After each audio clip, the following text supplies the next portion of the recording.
Duke Halsey Gray Gamefowl. Disclaimer: no animals were harmed in the making of this video.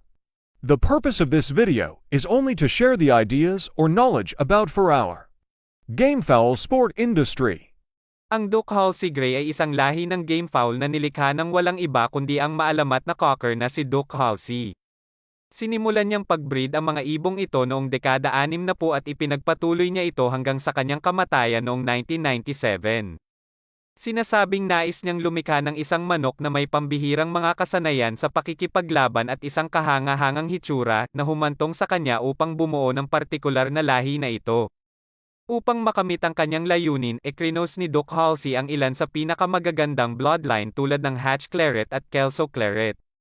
Ang resulta ay isang gamefowl na may kulay abo na balahibo, dilaw na kulay ng binti, tuwid na uri ng suklay, at tumitimbang sa pagitan ng 5 hanggang 6 pounds.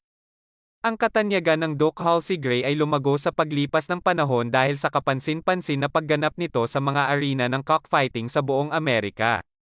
Dahil sa superior liksi at lakas nito ay isa ito sa mga pinakahinahangad na lahi sa mga big-time breeder sa Pinas. Sa kabila ng pagiging bred para sa mga layunin ng pakikipaglaban, lalo na ang mga pamantayan ngayon, ay ginagawang malinaw na ang mga ito ay din ornamental ibon pinahahalagahan para sa kanilang mga nakamamanghang hitsura.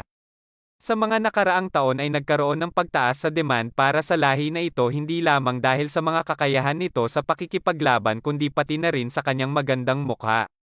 Kilala si Duke Halsey Gray sa kapansin-pansin na anyo at katangiang pisikal. Ang lahing ito ay may kakaibang kulay na naiiba sa iba pang mga lahi ng gamefowl. Ang mga balahibo ay halos kulay abo na may itim na balahibo sa buntot. Ang kulay ng binti ng Duke Halsey Gray ay nag-iiba mula sa slate hanggang dilaw, depende sa strain.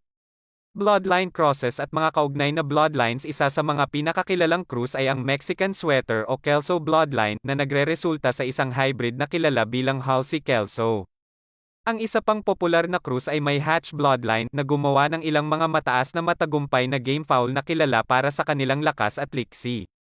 Dagdag pa, maraming breeders ang nag-eksperimento sa cross kay Duke Halsey Gray kasama ang iba pang mga gray lines tulad ng Gilmore at Low Gray. Sa inyo mga kasabong, tama ba ang impormasyon ang ibinahagi ko sa inyo?